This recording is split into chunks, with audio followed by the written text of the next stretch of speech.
I tried growth factor skincare for 3 months, and today I'm sharing my thoughts, some skincare science, and my personal results. So if you are a skincare junkie like I am, and you want to know if these expensive products are worth the price tag and maybe some dupes that might be a little bit more affordable, then this is definitely the video for you. Let's get started.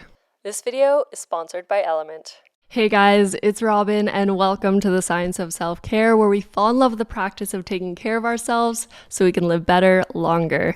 I am very excited for this video because I have heard so many things about growth factors for a while. Finally, this year, I tested them myself. Before we get into my personal experience, I want to talk a little bit about what the heck growth factors are and why might we want to be putting them on our face. Okay, so what the heck are growth factors? Growth factors are proteins that our own bodies actually already make. You can think of them as signals that cells send to each other. One cell sends out a growth factor and another cell has a receptor, a receiver on its surface. And when the growth factor lands on that receptor, it basically starts a cascade of reactions and instructs the cell to do something. In skin specifically, growth factors are really important for wound healing, like when you cut yourself, producing collagen and elastin, the proteins that make skin firm and bouncy, and maintaining skin cell turnover and repairing damage. Skin cell turnover is just the process of our skin cells starting at the base of the dermis and then going through the different layers of the epidermis till they become dead and they flake off. And that cycle usually takes about 4 weeks. But having a healthy and expeditious skin cell turnover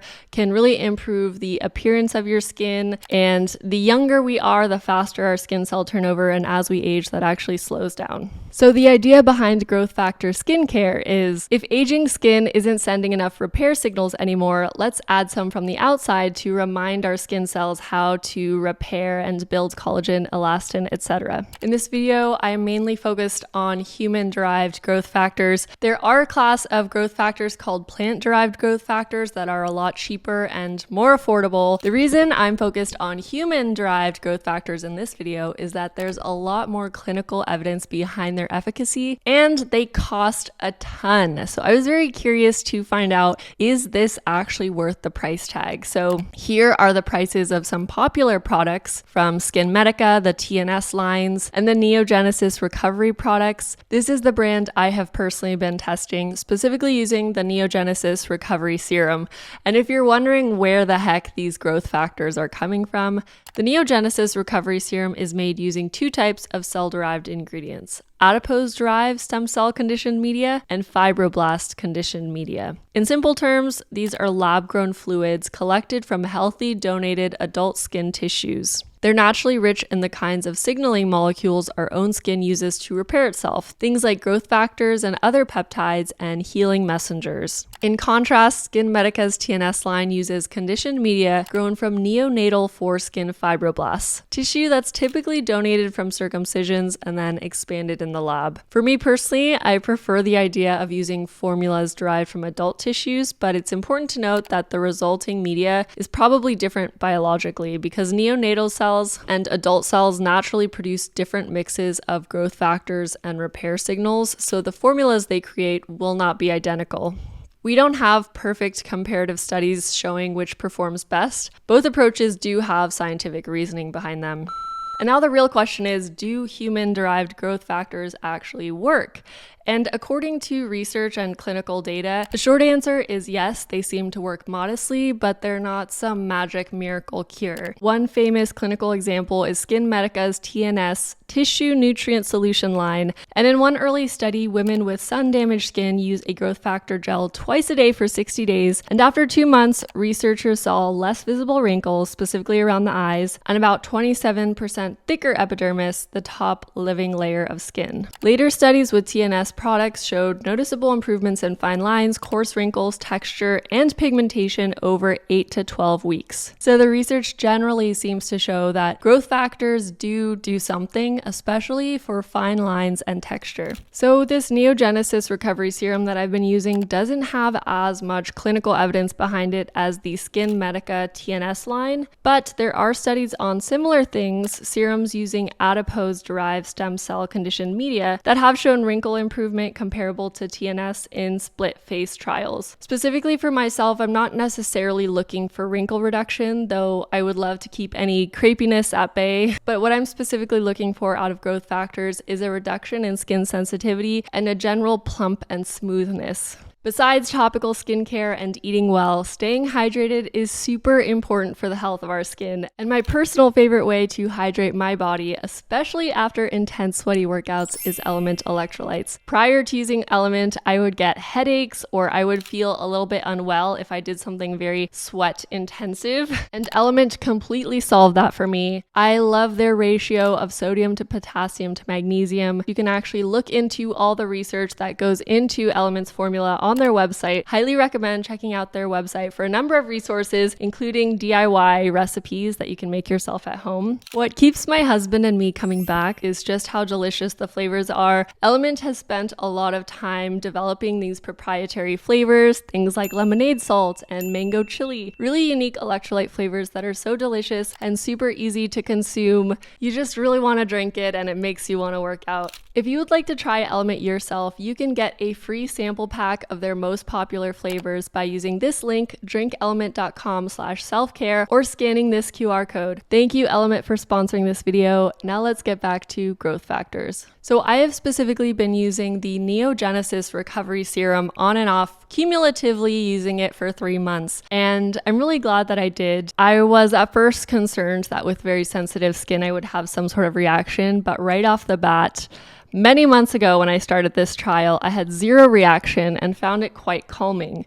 So essentially what I did was use it for 2 months in the spring. At this time, I was on tretinoin and was not yet pregnant, so my skincare routine was a little bit more intense than it currently is. And I thought I saw a positive improvement with growth factors, but I couldn't really see, especially with the tretinoin alongside the growth factors, if there was a big improvement in my skin. When I found out I was pregnant, I decided to not only stop tretinoin because that is advised, but I also decided to stop the growth factors because I wasn't sure if I saw enough of a difference to warrant the price tag. And I thought taking a break without tretinoin, letting my skin sort of go back to neutral, and then reintroducing growth factors would maybe give me a better picture of what they are or aren't doing for my skin. And in case you're wondering, growth factors are considered safe during pregnancy. Again, you want to talk to your OBGYN, but there are growth factors in our own bodies and it's something we naturally produce ourselves. So putting a bit of topical growth factor on your skin is considered to be very low risk. However, there aren't a lot of studies done on pregnant women, so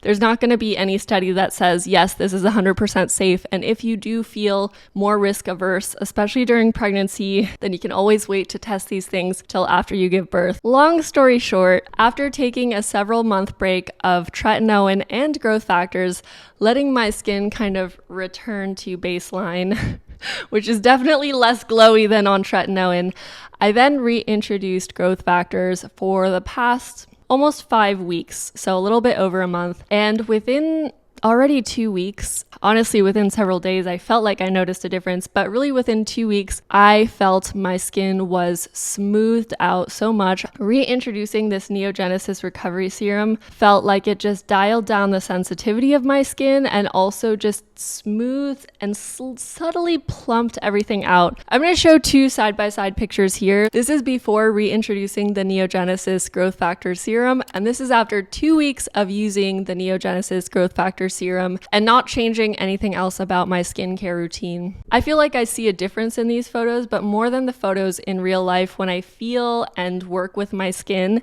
it just feels a lot less sensitive and a lot smoother. So I think now that I've done this test without tretinoin, I can more clearly see the visible difference of using growth factors.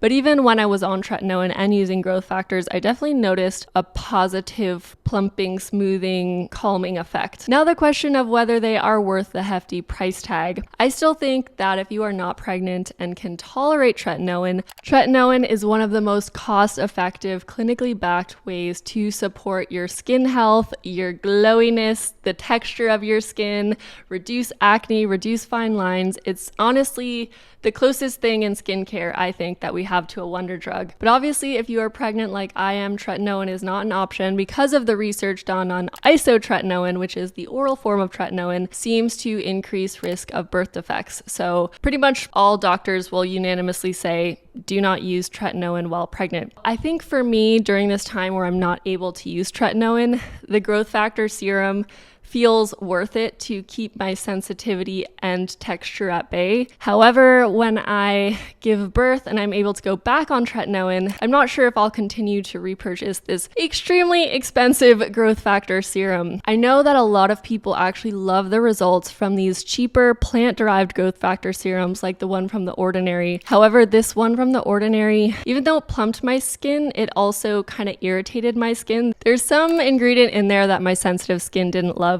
But if you don't have especially sensitive skin and you are on a budget, I think this Ordinary product is one that works really well for a lot of people. I previously had also been using the Haru Haru Wonder Skin Serum, which also has kind of synthetic plant-derived growth factors. I didn't see as great of a difference as using the Neogenesis. I mean, I would hope not when you compare these prices. But those are some budget-friendly and also non-human derived options. One big question that a lot of people have is, can topical growth factor serums cause skin cancer or exacerbate skin cancer? Because cancer cells are usually in hypergrowth mode, and the idea is that you don't want to fuel their growth even further by adding topical growth factors. However, the research on this seems to point to the fact that the risk is mostly theoretical and it actually appears to be quite safe. Cancer cells sometimes do hijack growth factor pathways, but that usually involves mutations inside the cancer cell that make it behave badly all the time, not just because of a little extra growth factor. Using a topical growth factor serum does not insert new DNA into a cell, which is an issue with cancer cells. Their DNA is mutated. So most dermatologists say that if you currently have a known skin cancer, don't apply growth factor creams directly on top. Treat the cancer as your doctor recommends. And if you have a history of lots of skin cancers or a disease with overactive cell growth, you might choose to be extra cautious or talk to your dermatologist before using these products. But for the general population, this is likely safe, and there's no evidence that a growth factor serum like the Neogenesis Recovery Serum would actually cause skin cancer. Specifically, this Neogenesis product is considered oncology safe, which means they've done testing around cancer risk, and oncologists have actually approved this serum as safe. So again, I feel comfortable and confident using this, but everyone should speak to their own doctor and their own dermatologist to determine what is right for them. So to answer the question of whether these human-derived growth factor serums are worth the hefty price tag, it's gonna be up to you, your budget, your priorities, and what you feel safe with. I personally feel like during this pregnancy period where I'm not using tretinoin, it's worth the price tag to me to keep my skin low inflammation, desensitized, and smooth. However, when I am able to use tretinoin again, I'll probably switch back to mainly using tretinoin as my heavy hitter because it's so much more affordable and it really just works so well. And for anyone who wants to try more budget-friendly options, these plant-derived growth factor serums still get pretty great reviews, and it is so much cheaper. So there's no harm in trying some of these cheaper products. You can often also go into stores like Sephora and get samples of things. I actually tried one of the TNS products by getting a sample at Blue Mercury, so I think sampling is a great way to test things before having to actually make the investment. Anywho, I have been talking so long. As always, I want to hear from you guys. Have you used any growth factor products, whether human-derived or plant-derived? Do you like them? Do you hate them? Do you feel like they're worth the price tag? Share your questions, comments, experiences down below. I love when the comment section becomes a forum of all of our crowdsourced wisdom and experiences. I learn so much from you guys, and I know you guys learn a lot from each other. So thank you guys so much for watching, and I look forward to seeing you next time.